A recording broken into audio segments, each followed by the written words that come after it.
Here we have a chart showing the evolution of seasonal gas and power contract prices. It's been over 19 months since the peak of the European energy crisis, and prices have retreated, with the first instance of declines happening in the first half of 2023 due to a mild winter, high gas storage levels and a weak global demand picture, which echoed into the next leg down from early October, where the winter 24 contract depreciated by around 53% over the period. High levels of volatility continue to remain a theme, and more recently there has been a notable uptick of around 24% since the start of the summer season. This has been linked to some supply side factors, improved Asian demand for LNG, a rally in coal and carbon prices, alongside geopolitical risk premium. The current structure of the price curve is known as backwardation, whereby near curve contracts are priced much higher than those further out, which means risk is held in the near term until late 2025 as the market anticipates a new wave of LNG supply. The electricity market is directly correlated to gas prices, with general price declines also linked to the structural reduction in intrinsic value of LNG contracts and improved nuclear output from the UK and France, creating healthier supply margins. The inelastic nature of supply and demand continues to create sporadic market liquidity, which is underpinning volatility and impacting appetite for forward hedging. This could be linked to some price resistance from clean spark spreads, which is a measurement of profitability from gas-fired power stations that have consistently been in negative territory. Demand reduction is observed across Europe of around 20% since pre-crisis levels, related to subdued heating requirements and industrial demand due to offshoring production. This is correlated to the UK, with year-on-year consumption dropping by 11%. The largest area of demand weakness is observed in LDZ requirement, which is currently 16% below the 5-year average due to above seasonal normal temperatures. Industrial demand only makes up around 3% of total UK gas consumption, which is 53% below the 5-year average. In contrast, gas for power demand has doubled since the start of the summer season, which is mostly linked to wind output dropping below seasonal normal and some fluctuations in nuclear output. Total Northwest European LNG imports since the beginning of the year account to 29.68 BCM compared to 35.91 BCM in the same period last year. A key reasoning behind this is due to record high gas storage levels, which have reduced demand for LNG, but also a greater arbitrage to Asia from a widening JKM TTF spread, creating favourable netbacks for US shipments. Asian LNG prices have appreciated to the highest levels since January, above the $10 per MMBTU threshold. There has been an active procurement from South and Southeast Asian countries following downstream investment into regasification capacity due to ongoing heat waves, together with additional spot cargo requirement from Japan and South Korea in preparation for peak summer demand, with China remaining on the sidelines. The UK weather forecast points to above seasonal normal temperatures over the coming month, which will continue to weaken LDZ demand, while the latest wind forecast points to high volatility, but mostly keeping below seasonal normal. The weakening El Nino is likely to reach neutral within the next month, which will coincide with Panama's rainy season.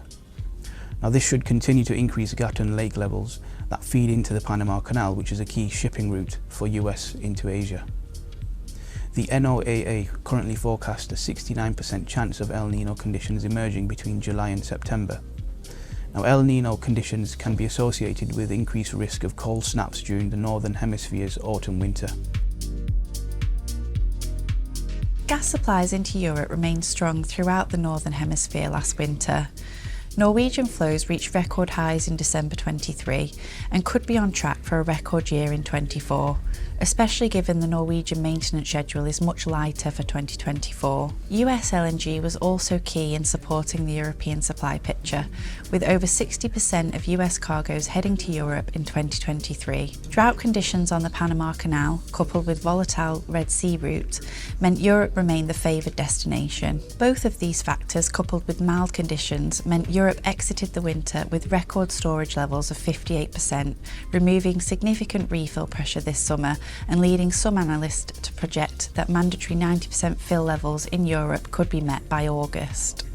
Despite 2024's healthy supply picture so far, there are still several key supply risks on the horizon for Europe, most significantly increasing Asian LNG demand and the associated impacts for global LNG competition and spot market flows. An outage at the Australian Gorgon LNG facility, a major supplier into Asia, is expected to impact a third of production capacity for several weeks. The supply gap will need to be filled, and this has been reflected in North Asian LNG prices recently reaching their highest levels since January. As a result, netbacks for US LNG has switched to favour Asian destinations in contrast to the pattern observed over winter. Looking further ahead, increased demand from developing Asian nations is likely to continue as the global macroeconomic picture improves. This will continue to influence global LNG flows and is particularly important considering Europe's exposure to the spot LNG market is more than 50 BCM. The next LNG supply wave is not expected until late 2025 and into 2026, and so increased competition with Asia for supply will keep European hub prices supported. The 2024 Atlantic hurricane season poses potential US LNG supply risks in the coming months. Continued high ocean temperatures could make for a particularly active season, and with several major LNG production facilities situated on the US Gulf Coast, associated damage to these facilities is a significant risk. The impact of geopolitics on energy supply has returned firmly into the spotlight in recent weeks. The EU is considering placing sanctions on Russian LNG, which made up 16% of European LNG imports in Q1 24. The most significant proposal is a ban on re-exporting Russian LNG via Europe, a model Russia has consistently used to send its gas into Asian markets. The alternative is a longer route through the Arctic Sea, requiring specialised ice-class LNG tankers, which are in short supply thanks to Russian sanctions. If LNG sanctions are approved, this could remove more than 4 BCM of supply into Asia before the next US and Qatari supply waves. Finally, the 5-year gas transit agreement between Russia and Ukraine will end in the early hours of the 1st of January 2025, with almost no chance of renewal. Europe currently receives around 13 BCM of supply via this pipeline. European countries could opt to book short-term capacity going forwards. Countries dependent on the current gas transit deal should be able to replace lost flows via LNG and other piped routes, so a large price reaction is not expected. However, increased call on alternative supplies could support prices. In the wider market, Brent is currently trading around 8% higher since the beginning of the year, peaking above $90 per barrel in early April. Recently, the IEA trimmed its 2024 oil demand growth forecast to 1.1 million barrels per day due to poor industrial activity and a mild winter, sapping oil gas consumption, particularly in Europe. While the IEA was more cautious, OPEC's report was more upbeat, with a 2024 demand growth projection of 2.25 million barrels per day. The 1.115 million barrels per day difference is around 1% of global demand. On supply, the IEA also reduced its supply growth forecast to 550,000 barrels per day to a record 102.7 million barrels per day, citing heavy outages in Brazil and logistical constraints in the US. Although the global demand economic outlook has improved since the end of last year, sticky inflation in major Western economies has pushed back expectations for central bank interest rate cuts. The December 24 EUA is up around 38% from the lows seen in February. However, to put this into context, prices had fallen 15% at the start of the new year. UKA's recently hit over £40 a tonne for the first time since January. EUA carbon prices have been heavily correlated to gas prices in recent weeks.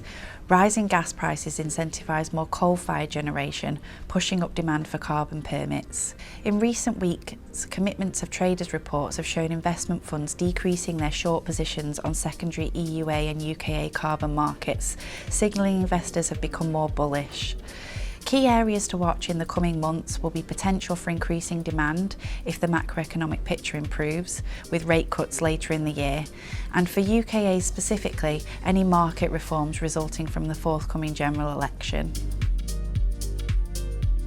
Markets have undergone a period of consolidation over recent weeks, and despite the well-balanced near-term picture, geopolitical risks along with increasing LNG demand from Asia are keeping prices supported.